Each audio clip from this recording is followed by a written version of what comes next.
Ate, sa inyong opinion, ano ang early pregnancy? Para sa akin, maaga at hindi nagdadapat. Kaya wala sa panahon. Oo, wala sa panahon. Kung hindi mo gusto. Kumbaga parang nandun kayo sa stage na kung nag-aaral kayo, tapos may nangyari hindi naasahan. Yun yung opinion namin sa early pregnancy. Pangalawang katanungan, ano ang naging epekto sa inyong buhay ng maagang pagbubuntis ng iyong Siyempre, nung una, nahirapan kami mag-adjust kasi siyempre, nung una, nahirapan kami mag-adjust kasi parehas kasi kami nag-aaral nun eh. Tsaka, nung time na yun, parehas kami parang pinalayas dahil hindi naman namin kagustuhan yun, kaso lang nangyari na eh.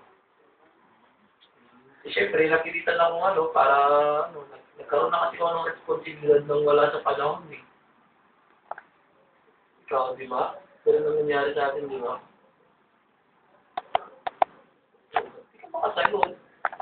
No comment. Hindi no comment yan kasi ayaw na niyang maalala yung nangyari. Pangatlong katanungan po.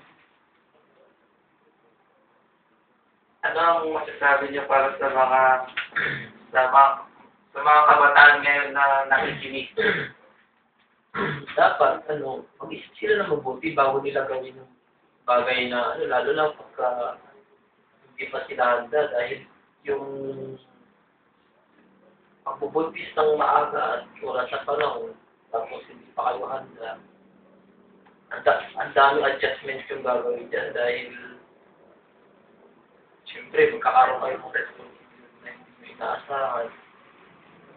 Siyempre, mapipilitan kang maghanap buhay, di ba? So, huwag maging malami sa nasirpian mo. Huwag maging mapusog. Maging mapusog para... Oo, pusong pinapaimal. dapat ginagamit din yung utak. Kasi pagka puro puso, walang mangyayari dyan. Masarap sa una, pero sa bandang huli, mahirap. Diba? Para maiwasan yan, dapat hindi pwede isabay sa pag-aaral, pero hindi ganun kaseryoso. Dapat na-prioritize yung mga pag-aaral, tapos iniisip din yung kapakanan ng pamilya nyo, yung magulang mo. Lahat yun, dapat consider lahat yun para maiwasan yung mga ganyang bagay. Dahil gawain ng, gawain ng mag-asawa yan. Diba? Hindi dapat ginagawa na. Mag-jowa pa lang. Oo, dapat ginagawa, diba? Tama. Saka pag binigyan ka ng diwala ng magulang, Sirahin yun. Tsaka napakahirap ang panahon ngayon kapag wala kang plano sa pag-aaral tapos bigla akong nabuntis yung girlfriend mo. Diba? Tama. Kaya nung una, talagang hirap na hirap kami nung una eh. Mabuti na lang ito. Ano kasi ito eh. Dati pinagpatuloy ng magulang yung pag-aaral kasi nakikita lang nahihirapan kayo mag-asawa eh. Ano pang itatanong mo? Ang isa naman po, Ronald, at mag-gagawin po.